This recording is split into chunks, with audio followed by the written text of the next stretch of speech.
So, Continue. I can't hold this face. So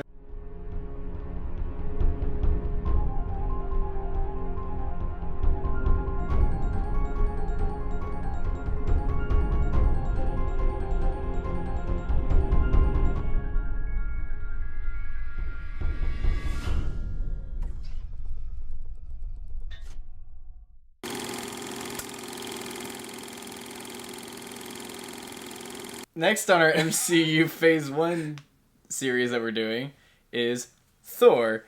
Not Ragnarok good, but not Dark World bad. Aside from Chris Hemsworth being beautiful, Asgard was beautiful. All of it, I can't think of a single aspect that I didn't like in it. Of Asgard specifically? Yeah, like I loved how bright it was, how, they embraced that it was gold and glorious, like it's an actual kingdom. It looks like somewhere gods would live in. Yeah, even the crappy realm, Jotunheim, even that looked good. For what it is. But even they were in what, Arizona? New Mexico.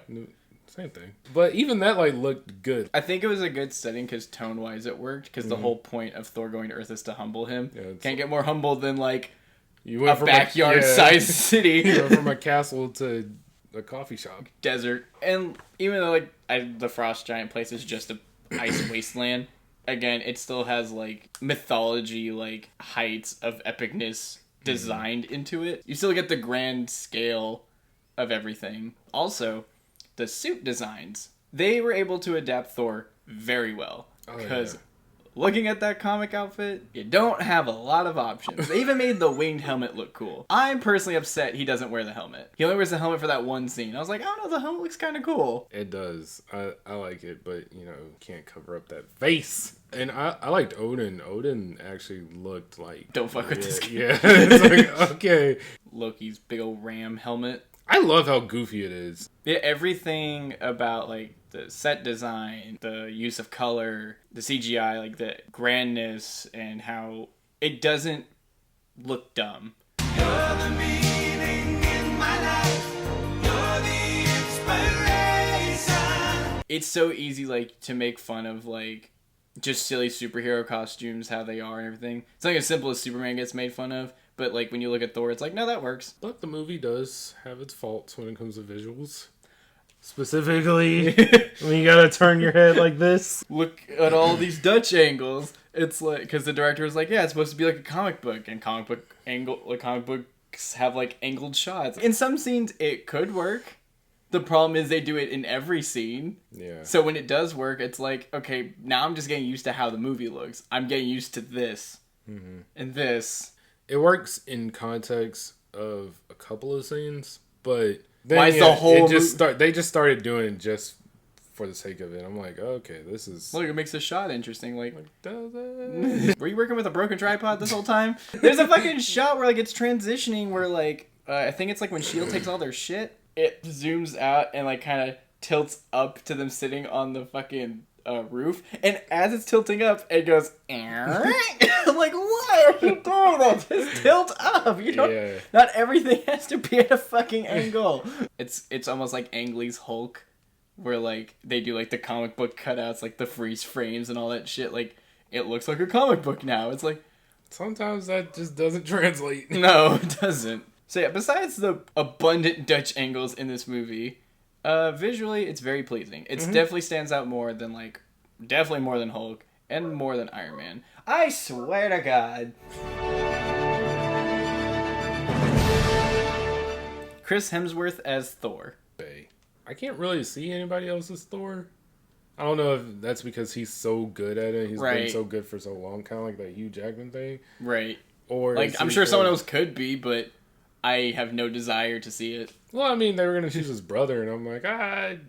Yeah, you're better. Chris Hemsworth is really good at playing that, kind of doesn't think about anything, but, I just want to smash everything. I'm a god, why am I not treated as such? Yeah. Another! We're going to Jotunheim. It is forbidden. My friends, have you forgotten all that we have done together? How dare you attack the son of Odin? I need some help. I need a horse. We don't have horses, just dogs, cats, birds. And give me one of those large enough to ride. Tom Hiddleston as Loki. It's alright, I guess.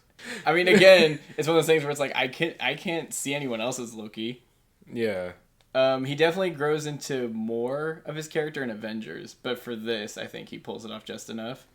He's obviously the most interesting villain we've had so far in the MCU. Because over the time, Loki turned into more of like an anti-hero or kind of just like a nuisance. But I like this Loki. Like, he definitely is scheming some things. He's definitely the god of mischief. Yeah, he's trying to ruin Thor's life. Mm-hmm. In every way possible. Yeah. Lied about his dad being dead. He's like, oh yeah, mom doesn't want you back either. Everyone hates you. You're basically the reason why we're on the verge of war. I do think he gets a little too whiny in the movie, but I also feel the same way about Thor. You are an old man and a fool! But Thor's whiny at the beginning, and like once he can't lift his hammer, like he kind of like, okay, I guess I'll just be depressed, and then he gets saved and all that, and then like he kind of earns like being an asshole and whiny and like bitchy, because like that's the whole point of him going to Earth, to become humbled and worthy again. Natalie Portman as Jane Foster. I would honestly say she's kind of more interesting than Pepper Potts as of like right now in the series. Yeah, she's more interesting than Pepper Potts for sure, but I think that's because she's not just like a sidekick. She's like actually a character. She's trying to figure out why the government is like taking like all of our like hard work. I am saddened by her character though, because I know she eventually does get to Asgard, but they could have easily done it in this movie. Maybe. I think the timing was a little bad. Like, Thor's not going to take her while he's going to go fight Loki. Like, he would have brought her if he didn't have to break the bridge. But I think it could have gotten a little wacky. While he's, like, flying up to Asgard, she could, like, hey, Thor, wait for me. Like, she just jumps in? Yeah. Yeah, maybe. And, she hits her head on the Bifrost or whatever. That would just dies. Or even Selvig. Somebody could have witnessed Asgard, so they could possibly bring that knowledge to her. It's like, hey guys, guess what? The place exists. Instead of just kind of telling Coulson yeah, this is a thing. He's like, all right, I'll go tell Fury whatever I think I found out. Yeah. Stellan Skarsgård as Eric Selvig. He's fun. He's just. I like him, especially when him and Thor get drunk. He's just a goofy motherfucker. Yeah. I don't know why he wasn't brought in for the later movies. Do you think it was like a Natalie Portman thing where he was just like, he serves his purpose very well. He's like the dad of the group. Yeah. Trying to be the voice of reason. The skeptic, obviously. There's not a lot to talk about just because it's not as much to him as everybody else. I do want to talk about Kat Dennings as Darcy Lewis, who apparently has a last name. In this movie, you never hear it, because when Thor's doing a little roll call, he's like... Jane Foster, Eric Selvig, Darcy. Farewell. Which is fine. So she's the comic relief. We took the backups of our backups. They were extremely thorough. Just downloaded 30 songs onto there. Could you please stop with your iPod? Or tries to be. I don't know if it's a mixture of just jokes and just not great delivery, which I'm sure that's exactly what the problem is. It's meow meow. Meow meow? What's meow meow? Okay, I don't think she's some comedic genius, but I think she can act. Well, isn't she in Infinite Playlist? Yes. I haven't seen that. Was that good? Dude. I haven't seen it. Yes. Okay, so maybe she is a good actress. Maybe she's just not good at telling jokes. This is really... meow meow. Meow meow. It's you can't even try. You're a scientist, but you can't even... Also, I don't believe that for 1 second. That she's... Political science. She specifies. The lensing around these edges is characteristic of an Einstein-Rosen bridge. A what? I thought you were a science major. Political science. She was the only applicant. Okay, sure. We need an audience person. Mm-hmm. Too bad we only have Kat Dennings. Because Thor doesn't have his powers through most of the movie, they're like, okay, let's just have him and his friends go on a little adventure and just destroy as much as possible so we could tide people over for the next hour. Then he'll blow up like a destroyer and such. and then he'll like smash shit with Loki. The action, I guess, is satisfying enough to where it's like, it's kind of the, again, relating it to Iron Man 2, it's like, it's not awful. It's not boring. To me, it's like dumb comic book over the top action. Like, yeah, especially when he starts waving the hammer. Mm-hmm. Like the whole frost giant like horde that's attacking them. The hammer's just going around like in circles, and like the bodies just kind of pile up, and it's ridiculous. I called like the action in Thor decent and destructive because like it's nothing amazing, but it's over the top in explosivity. The destroyer thing was kind of lame. Loki isn't that strong. He can't fight Thor like one-on-one without Thor being a little weaker. So they have to like use like basically his own Iron Man suit, because it's just the destroyer blowing up the town. Thor's like, I'll sacrifice myself, gets slapped, gets his hammer back, and then he immediately just sucks it up in a tornado and blows it up with his lightning. But again, decent and destructive. Also a skill we haven't seen again. What do you mean? Like he sucks it up and then just smashes it with lightning? Yeah. How come he doesn't use tornadoes more often? Yeah. He doesn't actually manipulate the weather like he can do. Maybe. I mean, he does use lightning a lot, but like he doesn't really like do the whole tornado thing. Or I'm surprised he hasn't done that more. Yeah, like what's up with that? Is that just laziness, or just it's not visually like it's not as appealing? Yeah, I mean I know lightning's cool. Although the action doesn't super stand out besides, like, look how much shit's blowing up. Yeah. It does get creative, but I would say that the final fight with Loki and Thor is a lot of slow-mo wire jumping. Yeah. With Hammer being blocked by Scepter. You can tell that they didn't have a big budget for this. Well, I feel like it's like the Iron Man 2 thing where they spent so much money on the drone fight, they're like, oh yeah, Mickey Rourke is still in the movie? We still have to, like, animate him. How long can the fight be? Well, if you want it to look good, like, 30 seconds. Yeah. But if you want if you want it to look okay, I can give you 2 minutes. I think that's kind of what they did here. Plus, Thor had to break the Bifrost and all that bullshit. The story was fine. Fish out of water. It's pretty linear, too. It's not like... I mean, you have, like, the opening with, like, him coming to Earth, and then it, like, backtracks to, like, earlier. Oh, you see how he gets banished to Earth and get all that context. I think it was a good idea to, like, just bring us, like, start with Jane and them and the Bifrost opening, and, like, that's the opening scene. And they run down the characters, like, really quick, and you get a good sense of, like, where everybody's at. So the story, unlike Iron Man 2, I think it doesn't feel like it's meandering.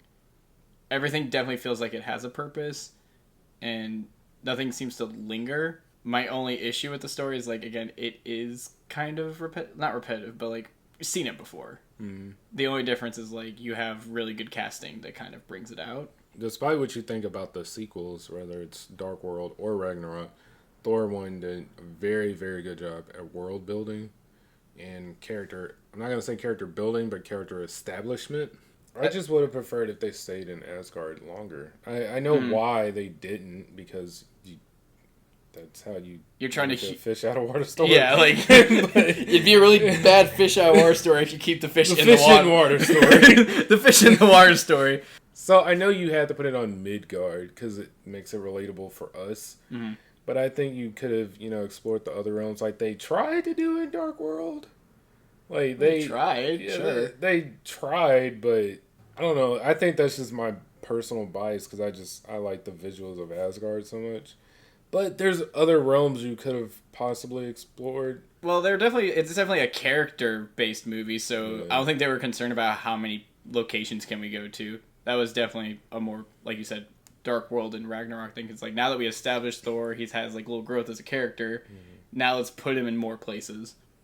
I'm fine with the amount of places they go to. Like, they went to 3 different realms. I think that's a third of apparently all of them. I think also pacing wise, although it's like a story like we've seen a million times, Chris Hemsworth as Thor definitely carries the movie to where it's new enough to where I'm not bored watching this. It's like I've seen all these tropes before. I know this like happens a lot in superhero movies and like action movies where like you have one central hero, you want to give them friends. I don't like the trope that you have to make the friends virtually useless after a certain point, because it's like they go to the Frost Giants. Every now and then you see like them, oh, he stabbed a guy. He smacked him with like a little mace. And then like Thor's just spinning his hammer around and just destroying like 50 of them at one time. I guess you give like him and his friends a little camaraderie and all that. But I mean, he's carrying like all the fucking weight. Like, why are they here? They're legendary warriors. They don't do anything. Yeah, I mean, they kind of help in Dark World. They do more if you're gonna put us in the movie. Like, let me do something. And I wish in the story they were in the movie more, because I liked their interactions with each other. So like they're very underutilized, and I feel like you could have done more with them. And again, like you said, they don't really get used much later. Yeah. I mean, Until Ragnarok, where they try to stop Hela for like 2 hey, seconds. who are you? Hey, who are you? Stop it. Uh-oh. Talk about Loki's story, I guess. It did a really good job building his backstory and I guess giving us I guess. I guess giving us like a reason to kind of sympathize with him. He's like the first like villain that they tried to make sympathetic. I mean, he's not. He's an asshole. Like, I don't sympathize with him. Well, they gave him like a personality, because I mean, Iron Man was Obadiah, which was like, guys, can you believe this is the bad guy? Who would have thought? He's definitely the first villain that I actually gave a shit about. It's like, we're talking about Iron Man 2. I almost gave a shit about Sam Rockwell and Mickey Rourke, but they don't use Mickey Rourke enough, and Sam Rockwell kind of like fizzles out, and you kind of don't give a fuck anymore, because you realize his threat level is very low. Yeah. You don't care about Abomination. No. Or Thunderbolt, I guess, if he's a villain. I guess, but he's like a minor villain. Like, Yeah. okay, I guess I kind of give a shit about him, but like Civil War was when I was like, oh yeah, you're here. Like, I think the reason why he's so beloved now is because he had multiple films. Well, I think Avengers took what they established in Thor and upped it, obviously, because now he's like doesn't even have a home anymore. He had to make a deal with not Thanos, and I don't remember the fucking dude's name, the Chitauri guy. But even before all that in this movie, he's very fleshed out and sympathetic to an extent. Like, I mean, he's still an asshole. I don't like him. He's Marvel's first good villain. And their longest running good villain. So, the impact of Thor is pretty essential, especially due to the fact that the plot of Avengers involves Loki. Also, Thor was kind of like a predecessor to Guardians of the Galaxy on how, like, with Iron Man and Hulk and even Captain America, like, all those are science-based superheroes and, like, technology. But Thor was like, okay, this is some, like, crazy dumb comic book bullshit, so let's just say fucking throw it in there. Right. And if it doesn't work, whoops. But by opening it up to, like, Asgard and the different realms, you show the possibilities of, like, if we ever want to, like, take this in a more comic book realm, we definitely could with at least Thor. I think Thor is, like, phase one's, if not including Hulk, the odd one out. And it does help understand the whole, like, phase one connections better. If I had to rank which ones you had to see before Avengers, Iron Man and Thor are definitely the two you really need to see to at least have some concept of what's happening in Avengers. You know how DC has a trilogy of Batman, Superman, Wonder Woman? I think the MCU trilogy is Tony Stark, Thor, Steve Rogers. Mm-hmm. So I think without this movie, I don't know where the MCU would be. So Who would be that third slot? Loki's involvement, no matter what you think of him, he's key to the future of the MCU, especially from Avengers on. So how would you rate it? I'd say like in the middle. I'd put it in the middle, just because, like, I'm okay with Thor. I don't love it or I don't hate it. Oh, yeah. It's like here, like how Iron Man 2 was like here. I like it. It's like that. It's like, I would say you should watch it if you haven't seen it and you want to, like, really Yeah. get into the MCU. It's definitely one you should watch. You know, I'll give it a thumbs. Yeah. I'll give it a little extra. So next time we will be talking about Captain America. Join us or don't. Bye. You should join us, bitches.